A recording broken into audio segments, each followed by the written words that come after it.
get this show started. I know everybody wants to get out of here. All right.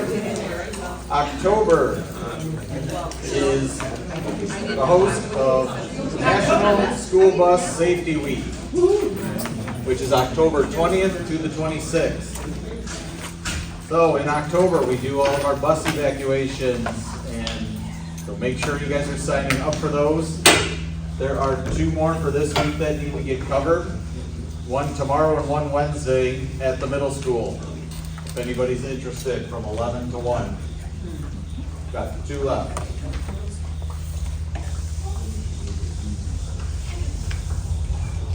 November important dates will be put in your mailboxes and emailed out. They have not been sent out yet, so you're not missing anything.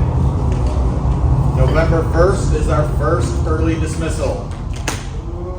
Friday, November 1st. Yelp does not have school that day, so we have a half day. Remember that with fall break and like this week, Thursday and Friday, if you have routes additional to Geneva, we do not all start those breaks on the same time. So this week, Thursday and Friday, Geneva are off, and so are several other schools. But if you have a midday or an extra route of some kind, make sure your school is, if it's in session or not. Kendall's been sending out the important dates in her nightly email, so make sure you check and know what you got going on this week.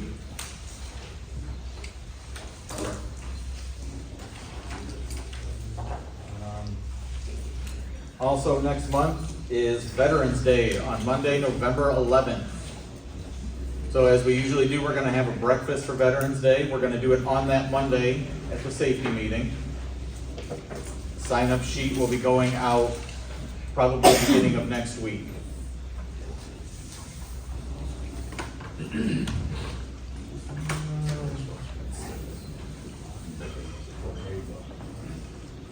Some reminders.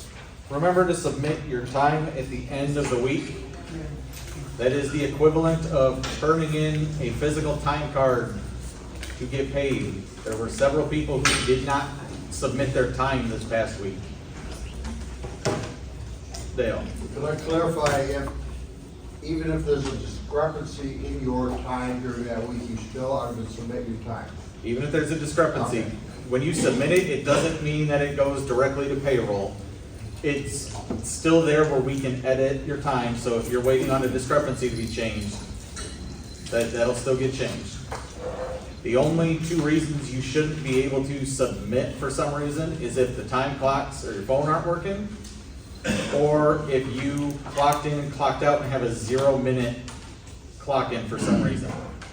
The system does not like the 0-minute clock-ins and will not let you submit your time if it sees one of those.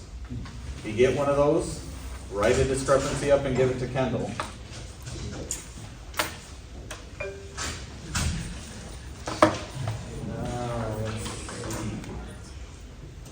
GCNs were due at the end of last week. Brandy is out right now, and when she gets back, she's gonna give me a list of who is remaining. So you haven't done them, you have a couple more days to get them done. Otherwise, we're gonna have you guys come in Monday and sit here and do them. So if you guys haven't done them and you wanna have the luxury of doing them at home on your own time, I would suggest getting them done. You're still getting paid for it. When do we get paid? Once you complete them, it gets added onto your check. So if you've already done them, it would have been added on already. No, she said she was adding them for the days off in October. She's adding them on your days off for October. Right, for like this week, Thursday, we don't have school, that's what she's paying you for. Yeah. My bad, there is a correction. If you finish them, they will be paid out this Thursday and Friday.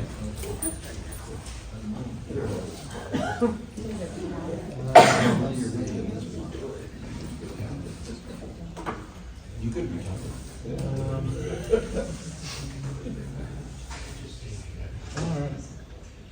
Oh.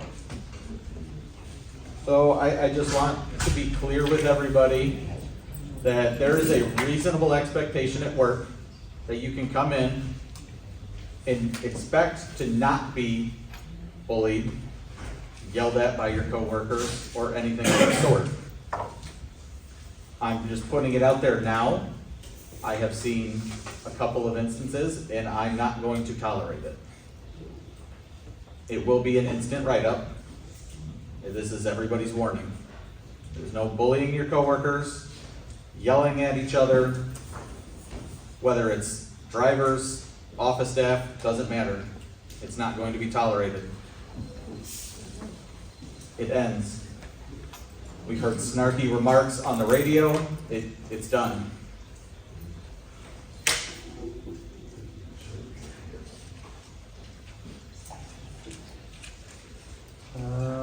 Field trips.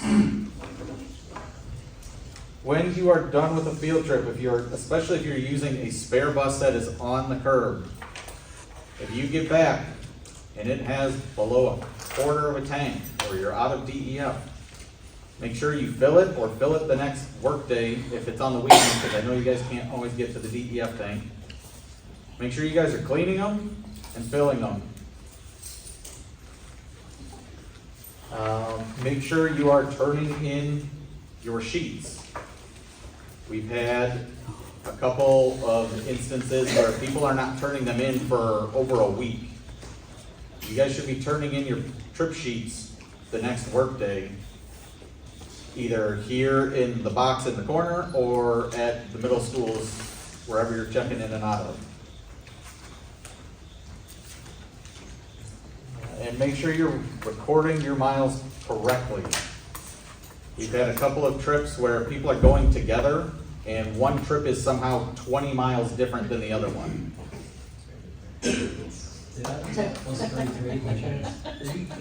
I don't know specifics. I just know there have been several where they're significantly different. The plus 33 is the miles it reports is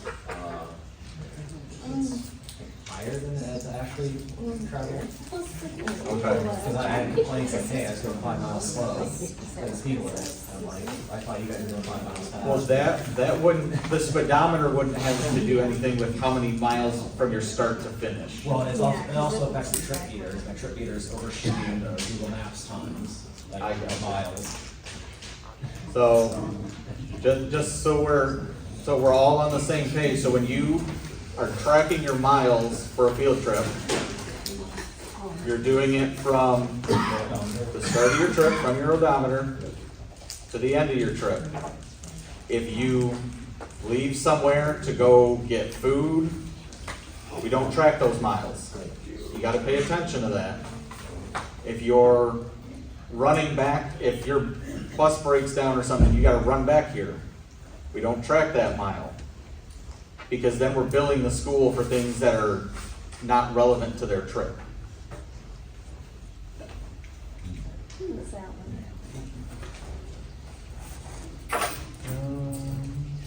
Any questions so far? You write the miles down at the school or here at the shop?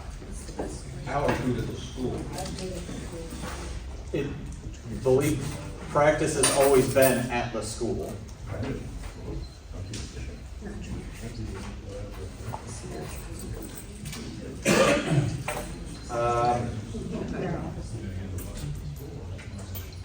So we've had a lot of video requests lately. Most of it is student behavior. Some of it is drivers need to lay down the law on their buses if you haven't already. Some of it's just kids acting up, but I have gotten several phone calls on the hotline, and I've actually witnessed a couple of drivers do it myself. So we've talked about the term stale green light, right? Everybody remember what a stale green light is? It's where the green lights, if you're down here on Kesslinger coming up to Peck and you're at the bottom of the hill and you can see it's been green for a while, you know it's probably going to turn yellow on you before you get to the top of that hill. Well, what I've seen and what we're getting calls on is stale yellow lights. You guys are seeing they're yellow, You know they're yellow, it's gonna turn red, and you guys are hitting the gas. I have personally been at 2 intersections so far this year where I've gotten the green arrow, wonder why traffic's not working, and here comes one of our school buses rounding the corner. It was not Surge. You can blame Surge. It was not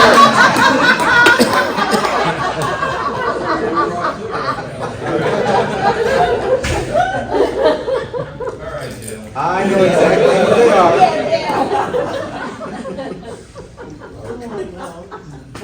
So if you are one of them, please stop.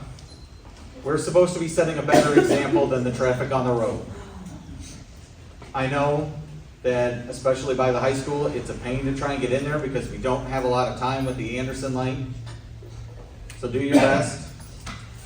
Please be cognizant of the stale yellow lights.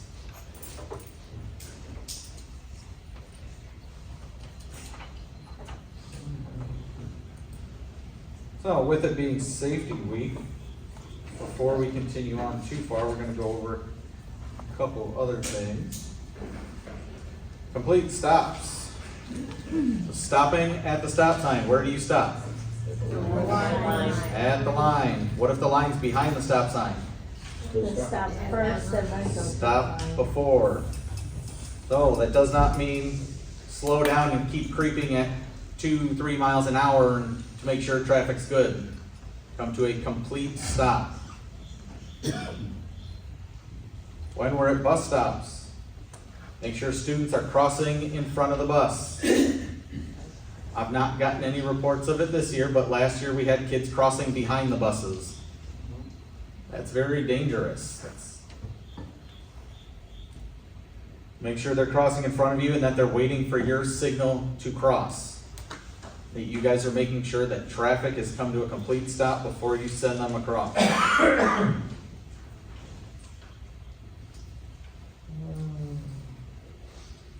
see.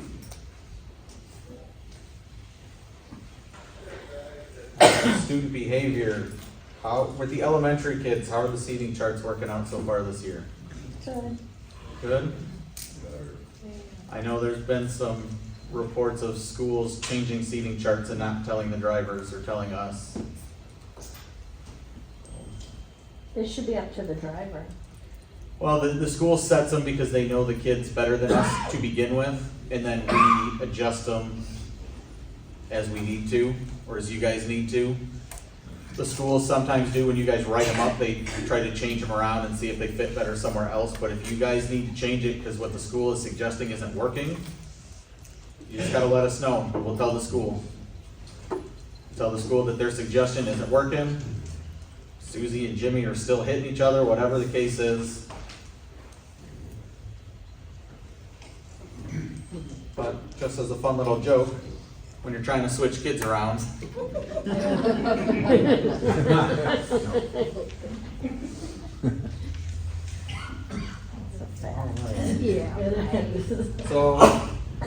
the big one I want to talk about, oh, sorry, one from the shop real quick. This picture here, it was passed around to all of you guys, is the heater controls on the Bluebird. So what's the first thing you notice about the buttons on there, other than that they're different? There's no temperature dial. On the Internationals, you do not have air conditioning. So that temperature dial, all it does is add in fresh air to limit how much heat you're getting. On this one, there is no dial for that. It is just full blast or nothing. You change that by obviously using your fan speed and changing it from recirculate and fresh air. Or primarily, then you've got a dial for changing how much of it goes to driver and passenger.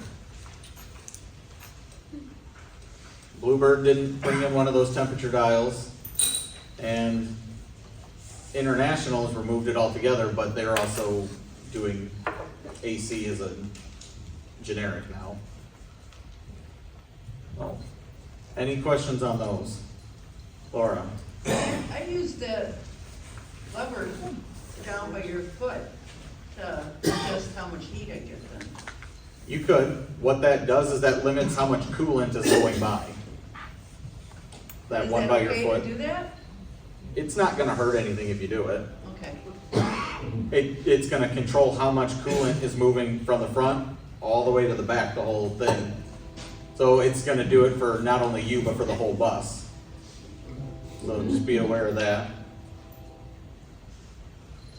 There have been a couple of write-ups about wondering when we're turning on the heat. Unless you made a request with the mechanic or the previous driver did, none of the heats should have been turned off. So if yours isn't working, they may have been turned off by the last driver, but generally we don't turn them off for the summertime. So if you're not getting heat, write it up so we can check and make sure the valves are open. There's 3 valves, 2 under the hood and 1 by your feet. That's not on the little bus. Not on the little 'Cause I'm not buses. getting heat out of the back of my little bus. Is That would right be, yeah, that's a separate issue.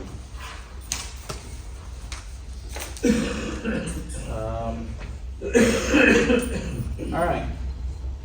We are going to go over pre-trip today.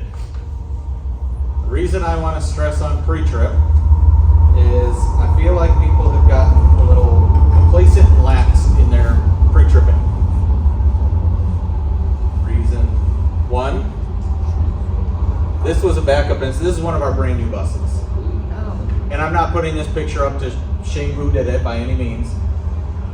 But this is a bus that had different drivers in it and nobody reported this damage for a week.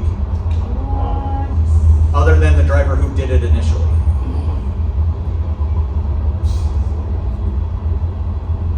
This is another damage on a brand new bus that was just reported last week when the driver of the first issue wrote it up. I walked out there and was told the wrong bus. That was about a month ago. So I knew this damage was there. Nobody reported this until last week. Oh, This morning. you did this morning? First time I got the bus. Perfect. So, when we're looking at our buses, yes, we're looking for broken lights, things not working, but we're also looking for damage. When you guys take your bus in the afternoon, you guys get a second pre-trip time. And that is generally time you guys use it to fuel, to sweep. But when you come in the afternoon, unless we've told you and somebody has taken it, you need to re-pre-trip. Are you guys walking around your bus to see if there was anything? Because sometimes drivers take it to go, especially if it's Bluebird, to go fuel with propane. Or the mechanics borrow it to do something. Some accidents happen. But you guys should be walking around your buses if you're not doing a full pre-trip, just to make sure there's nothing you didn't notice from the morning. Plus, unless you're walking around your bus at the end of your route, maybe you hit something and you didn't realize it. We all know the back of the bus, it's very easy to hit something and not notice.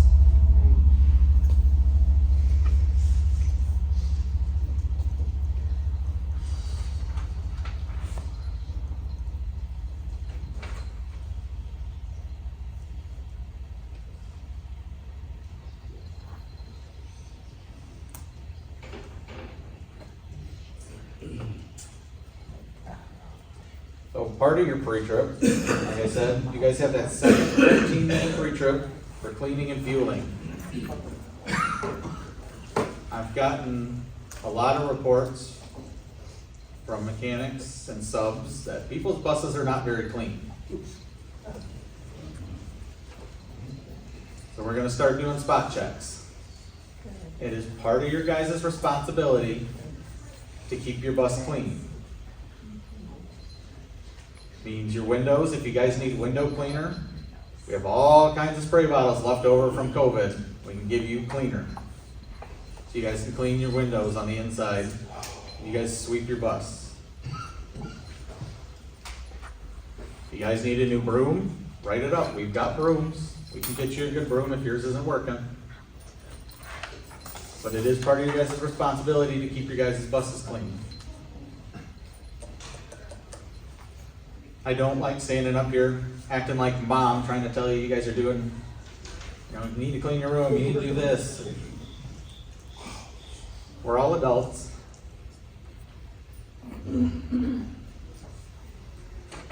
Any questions on any of that?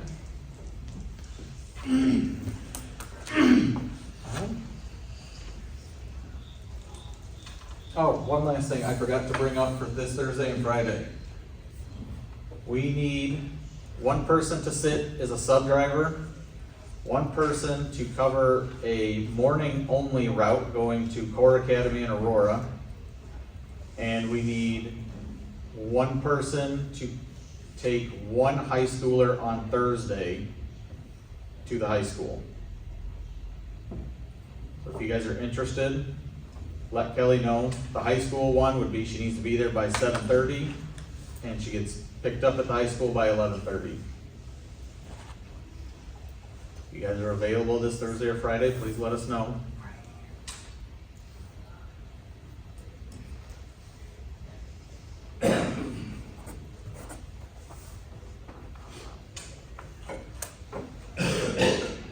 All right, so for pre-trip, normally I do the game with you guys, but I feel like we've outdone that one enough times. So, and people have asked, can I take you guys out to a bus and go over pre-trip? Problem is, there's too many people. When I get you guys in too big of a group, people quit paying attention. So, and with Brandy not being here, and Kendall being new, so we can't really leave her 100% in the office by herself. We don't have enough staff at the moment to take you guys out to 4 different groups and go over pre-trip. So I'm gonna have you guys watch a video. It is from Ohio. It's the same lady, but this is a different video where she goes over the whole pre-trip of the bus. Is this for regular bus or Bluebird bus? This is for a regular bus. To mine, I have not found one that goes over a Bluebird yet.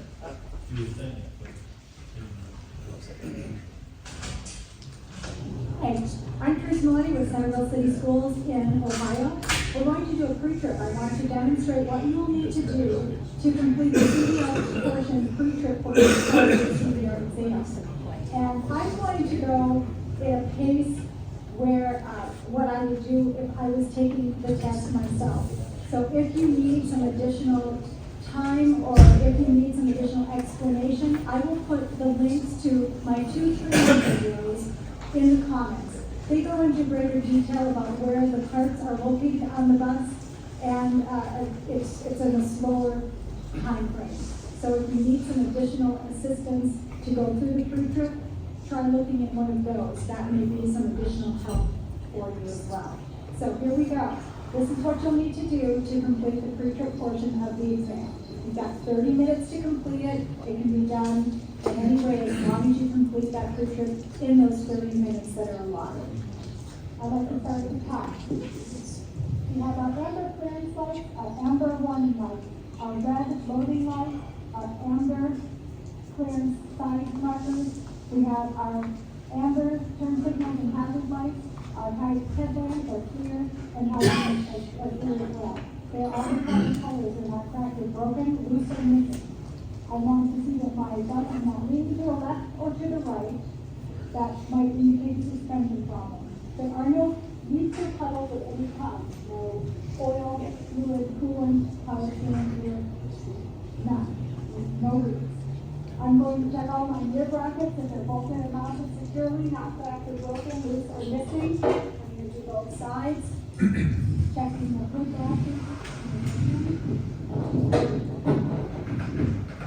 Nothing is cracked or broken, loose or missing.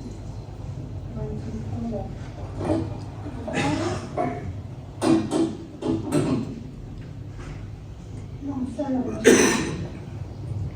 I'm going to start with my alternator. My alternator is belt driven.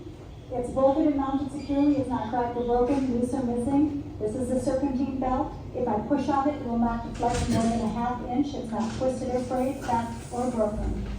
The alternator is, again, is belt driven. The water pump is this direction. It's not cracked or broken, loose or missing. It is also belt driven and it is not leaking. It's bolted and mounted securely, not cracked or broken, loose or missing.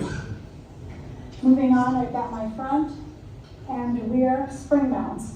They are bolted and mounted securely, not cracked or broken, loose or missing. I've got my shock absorber that's bolted top and bottom, not cracked or broken, loose or missing. It is not leaking. I have my torque spring and my leaf spring. They are not shifted, cracked, or broken, not loose or missing. The U-bolt here is bolted and mounted securely, not cracked or broken, loose or missing. I have my ABS line and my brake line. They are not kinked, they are not leaking, they are securely attached. They're not cracked or broken, loose or missing. They're attached securely to the brake chamber, which is clamped securely. It's not cracked or broken, loose or missing. I also have my push rod and my slack adjuster. They are not cracked or broken, loose or missing. If I were to tug on the slack adjuster, I would not be able to move it more than 1 inch. As I'm looking at my brake cover, which is covering up the brake pads or brake linings, the brake linings are not worn thin, and the brake drums have no grease, oil, holes, or debris.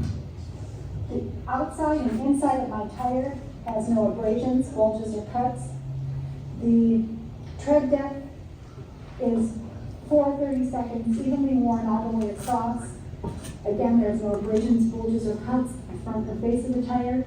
The rim has no welds other than factory, and it's not cracked or broken, loose, or missing. All of my lug nuts are in place and tight. They are bolted and mounted securely, not cracked or broken, loose, or missing. The hub oil seal is in place, bolted and mounted securely, not cracked or broken, loose, or missing. The level of fluid inside is an adequate level. The belt stem is straight centered, has a metal cap. If I were to check the tire pressure, I would use a tire pressure gauge. This is my mud flap, it's bolted and mounted securely, not cracked or broken, loose, or missing. We also have our windshield washer container. Cap is in place, bolted and mounted securely. The hoses are in place. There's an adequate level of fluid, not leaking, not cracked or broken, loose or missing. We're going to go to the other side now. I'm going to check out all of my wires and lines. They are all attached properly. They're not cracked or broken, loose or missing. I'm also going to check out all of my hoses. All of my hoses should be attached properly. This is my pin.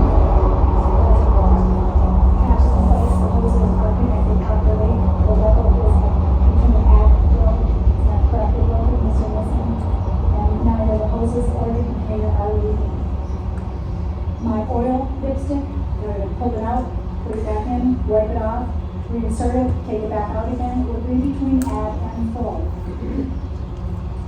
I'm going to take a look at my air compressor. It is gear driven. It is not cracked or broken, loose or missing. It is bolted and mounted. And it is gear driven and it's not leaking. This is my power steering reservoir. My power steering reservoir is bolted and mounted securely. The hoses are in place, not kinked or leaking. The cap is in place. I would check this cap and dipstick the same way I check the oil. Take it out, reinsert it, wipe it off. Take a look at it again, and it would be between add and fill. If I follow the hoses down, it would go to the power steering pump. The power steering pump is also gear driven. It's not cracked or broken, loose or missing, and neither one is leaking. I'm going to take a look at my steering column, which is attached to my steering gearbox. The steering gearbox is bolted and mounted securely, not cracked or broken, loose or missing, and it's not leaking. The hoses are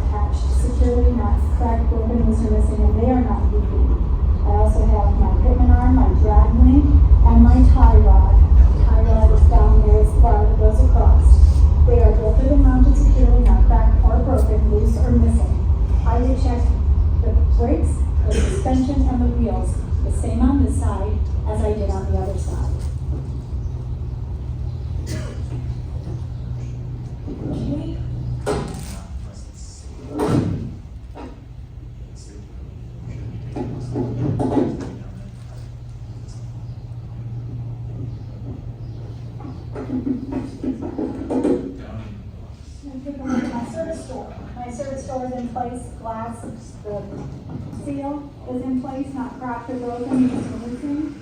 I'm gonna take a look at my grab rails. They are bolted and mounted securely, not cracked or broken, loose or missing. My step tread is not lifted to pose a tripping hazard, it's not cracked or broken, loose or missing. My step lights are clear, they are the proper color, not cracked or broken, loose or missing. I'm gonna take a look at my DDF tape, which is right here. The DDF tape, neck, cage, they are all in place, bolted and mounted securely, not cracked or broken, loose or missing, and nothing's leaking. I've got my school year sticker that is up to date. I've got my reflective tape and my reflectors. They are amber before the jewels and red after. The tape is not cracked or broken, loose or missing. My clearance lights are amber before the jewels, red after. And my turn signals and hazards are amber, they're not cracked or broken, loose or missing. I'm gonna take a look under the bus. This will be a little harder for you to see, but we're gonna talk about a few items here. So, we want to first talk about our frame and cross members. Frame and cross members are not cracked or broken, loose or missing. They are bolted and mounted securely. We're going to take a look at our exhaust system. The exhaust system is bolted and mounted securely, not cracked or broken, loose or missing. If we would see a soot pattern, that could indicate a hole. And if we turned our bus on, we would listen for excessive noise. The other item we're looking at is the drive shaft. It's straight. The universal knuckle and joints are also not overly worn. They are not hanging on the U-hangers, and everything is bolted and mounted securely, not cracked or broken, loose or missing. We're going to take a look across the way. We want to take a look at our brake linings behind the dust cover. And we want to take a look at our brake drums. Harder to see, but we can see them a little bit on this side. We want to make sure that the brake linings are not excessively worn, and the brake drums have no grease, oil, holes, or debris. We're going to take a look at our brake chamber, which is bolted, which is clamped securely, not cracked or broken, loose or missing. It's not leaking. The ABS line and the brake line are attached securely. The ABS line and brake line are not kinked or leaking. They are attached securely, not cracked or broken, loose or missing. Want to take a look at my front and rear spring mounts. There's a front and rear spring mounts. They are not cracked or broken, loose or missing, in place with the bolt bushings. And they are attached securely, mounted securely, not cracked or broken, loose or missing. We also have our torque spring and our leaf spring. They're not shifted, cracked, or broken. They are attached securely, not cracked or broken, loose or missing. We have our U-bolts in place. The U-bolts are bolted and mounted securely, not cracked or broken, loose or missing. We also have our push rod and slack adjuster, not cracked or broken, loose or missing. If I were to tug on that slack adjuster, it would not move more than 1 inch. I've got my buddy wheel here. It is evenly spaced, but has no spacer, and there is nothing between my jewels. The rear jewels are evenly spaced all the way across. There's no less than 2 30-seconds tread evenly worn. The inside and outside of the tire have no abrasions, bulges, or cuts on them. The rim has no welds other than factory. It's not cracked or broken, loose or missing. All of my lug nuts are in place and tight. If one was loose, we might see a rust trail or shiny pattern. Same in the front. Not sure I mentioned that up front, but that would also be the case up front with the tire. This is the axle seal. The axle seal is bolted and mounted securely, not cracked or broken, loose or missing. It's not, there's no leaking, or you would see a spray pattern or splatter pattern. Same with the hub oil seal up front. That would also have a splatter pattern in the same way if it was leaking, okay? We have our valve stems, inner and outer of the tires. They have metal caps, they're straight, they're centered. If I were to check the tire pressure gauge, I would use a tire pressure gauge to check the pressure. Okay, this is my front. bolted and mounted securely, not cracked or broken, loose or missing. The other things that I need to point out back here, suspension. I have my shock absorber that is bolted in top and bottom, mounted and bolted securely, not cracked or broken, loose or missing. I also have my air bladders and the air bladder mounts, airbag mounts. They're mounted top and bottom, not cracked or broken, loose or missing, and neither one is leaking. I also have my torsion bar, which is very hard to see, but it's up there and appears to be functioning normally. As we're down here, we're going to take a look at our fuel tank and cage. They are bolted and mounted securely. Nothing's leaking down here. We're also going to take a look at our cap. Cap, again, necking and the cage are all in place, bolted and mounted securely, not cracked or broken, loose or missing. All of my windows are in place. Nothing's cracked or broken, loose or missing. My reflectors in the back, as I stated earlier, behind the wheel are all, again, are in place in the back as well.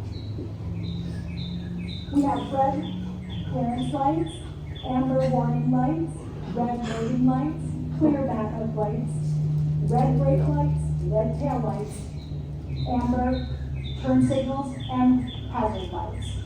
They are all bolted and mounted securely, not cracked or broken, loose or missing, and they are all the proper color. I'm going to take a look at my emergency door. Lights come on, the buzzer sounds, the door locks into place, the seal is in place, not cracked or broken, loose or missing. And I release the door and shut down the handle, everything turns off. I will check this side of the bus exactly as I checked the other side. In addition, I would add the stop arm. The stop arm is bolted and mounted securely. All of the reflectors are the right color, red, and you'll see momentarily that it is functioning properly. I have the circuit breaker. This is a circuit breaker bus. There are no additional fuses. There are the battery mounts. There are 3 batteries. The tray and pins are also in place. There's no excessive corrosion. Yeah?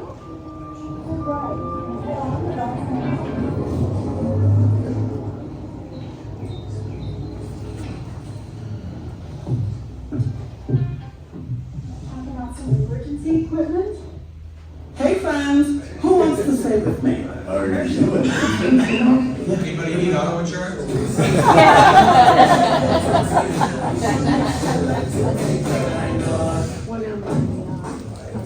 I've got my body fluid kit. It is fully stocked. The first aid kit has 24 dry dogs, bandages, proof of insurance, and 3 emergency contacts. I have my fire extinguisher. It's 5 pounds. It's weighted, shaded, and charged.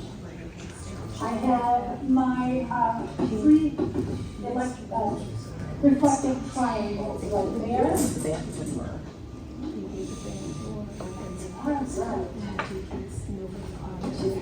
See here. I can see that all of my mirrors are adjusted for me. My student mirror.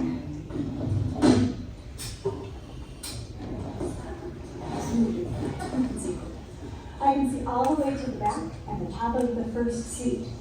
My visor and mirror are bolted and mounted securely, not cracked or broken, loose or missing. My windshield is in place, has no decals or stickers. I'm going to do a safe start. Put my seatbelt latches securely, it's not twisted or frayed, latches properly. I'm going to do a safe start. A safe start means the parking brake is set, the gear shift is in neutral. As I turn the bus on, I can see that my ABS light goes on, and once it recycles the computer, it goes out. I'm going to turn my headlights on so it illuminates the gauges. Alright, now I'm going to tell you about my gauges. This is my front and rear gauges. They will sit right around 120. When they hit 120, 1:25, the governor will come out and kick on, and you'll hear a swish noise. It'll go like, shh. Okay? We have our voltmeter. The voltmeter will sit between 12 and 14, have ample fuel for this trip. Our speedometer, our tachometer, our odometer, our water temperature gauge will rise to about 190. Our depth gauge has ample fluid, and our oil gauge will sit between 40 and 60. The transmission will also reach about 200. All right, I'm going to show you the inside indicator lights, left turn signal, right turn signal, hazard lights, high beam indicator.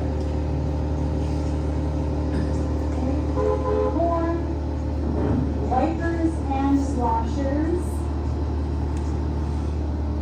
The reverse audible sound, and it goes smoothly through each gear. We have our fans high, low, and off. Have my stepwell heater and driver heater and defroster. Both are functioning high, low, and off. Midshift and rear I can hear high, low, and off. Heated mirror, strobe light indicator, driver dome and passenger dome indicators of lights. I have my morning and my morning lights right here, indicators. And I have my override, my red override, red flashing lights, and my stop arms coming out. Okay? Now, I'm going to, now that I showed you all of my pages, I'm going to show you a series of brake tests. The first brake test that I'm going to do will be the parking brake. I'm going to, as a service brake, put the bus into gear with the parking brake set. I'm going to push on the accelerator, and we're not moving left or right or any direction. So we know that the parking brake is holding. Now I'm going to release the parking brake and take my foot off of the service brake, go forward approximately 5 miles an hour. Push on the service brake, I want to make sure that I'm stopping smoothly and I'm not pulling to the left or to the right. Now I'm going to put the bus into neutral. I'm going to turn the bus off, but put it to accessory. I'm going to make sure that without any pressure on the service brake, that I'm not losing any more than 2 psi in a minute. Would you like to time that? You're going to ask the tester, and they're going to say yes or no, and wait until they say yes or no before you move on. Once they say move on, you're going to push heavy pressure on the brake. After the initial drop, it will not lose more than 3 psi in a minute. Once again, you're going to ask if the tester would like to time it, and they can time it up for a minute when they tell you to move on. But the last series of brake tests, you're going to fan the brakes. Above 55, the light and buzzer will sound on your air tank gauges, as it just did. Continue fanning the brakes, and between 20 and 40, the parking brake will set, as it just did. Okay, so we know that all of our emergency features are functioning properly. I'm going to restart the bus. We already know that it's a safe start, parking brake is set, gear shift is neutral. We're just covering the brake. Okay? I'm going to now check the rest of the inside cabin.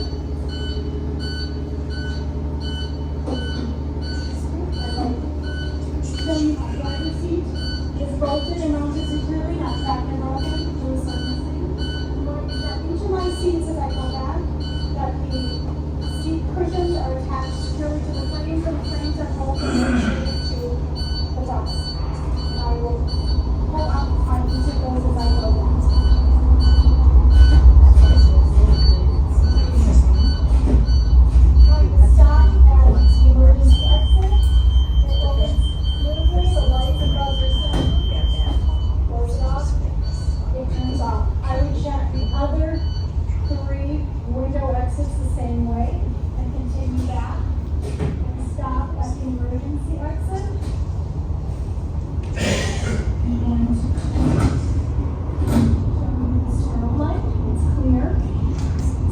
not be broken, loose or missing, functioning properly. I'm going to engage and the lights and buzzer came on, as you saw, and when I close it up, it all turns off. I'm going to check functioning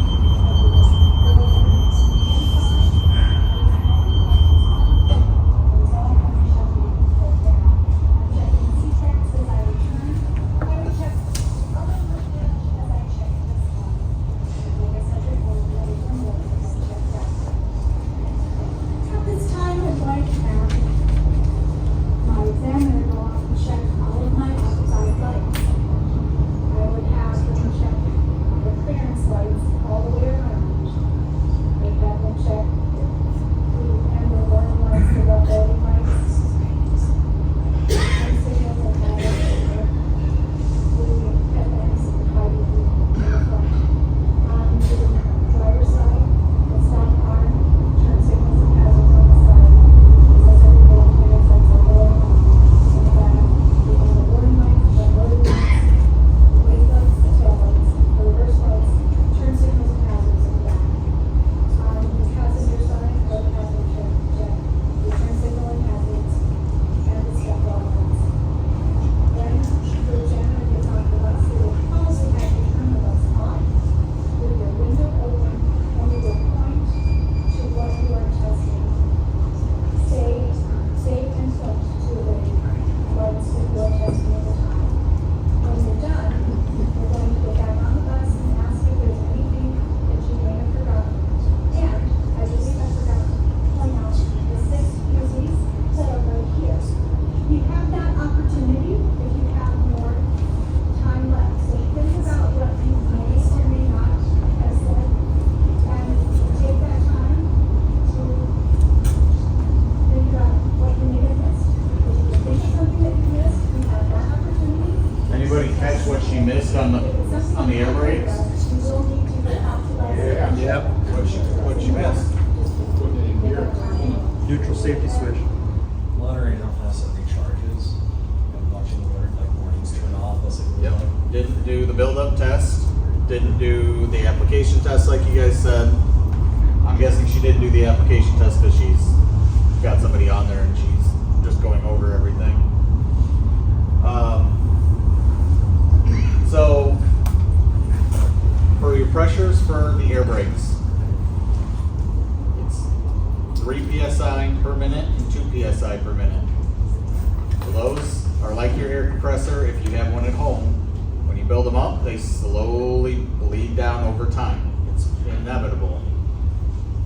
So all it takes is 3 hours if you shut that bus off for that thing to completely drain down to 0.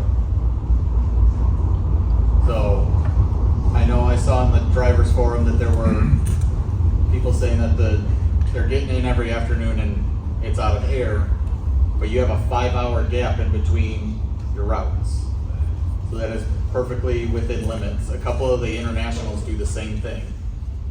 So I just wanted everybody to be aware that that is perfectly normal for it to bleed down in between routes. It can. Something that was brought up to me that I want to ask you guys quick. Say you're on a field trip or taking a field trip and you come in and say you park at the middle school and you walk around, you're doing your pre-trip and you notice somebody else had hit your bus. Minor damage. Where are you going to write that damage down at? On a repair sheet. Why would you not write it down on your pre-trip sheet? Because it downs the bus.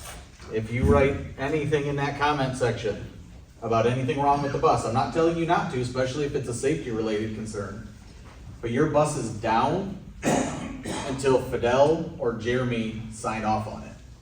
It requires a mechanic's signature. So if you put in there that your dome light is out on the bottom of there and then you take off for your route in the morning, you are driving a downed bus until they sign that paper. Wanted to remind everybody. Anybody have questions on anything pre-trip or anything at all? Yeah, real quick, on that bus in the video, they had no child guard in the front. I didn't see one too. Swings out from the bumper.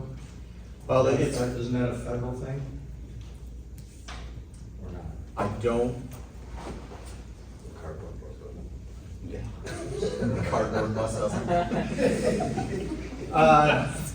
No, there's state regulations on them.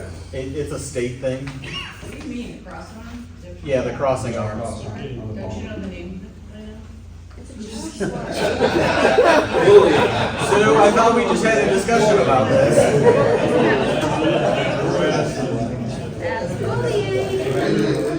No tolerance of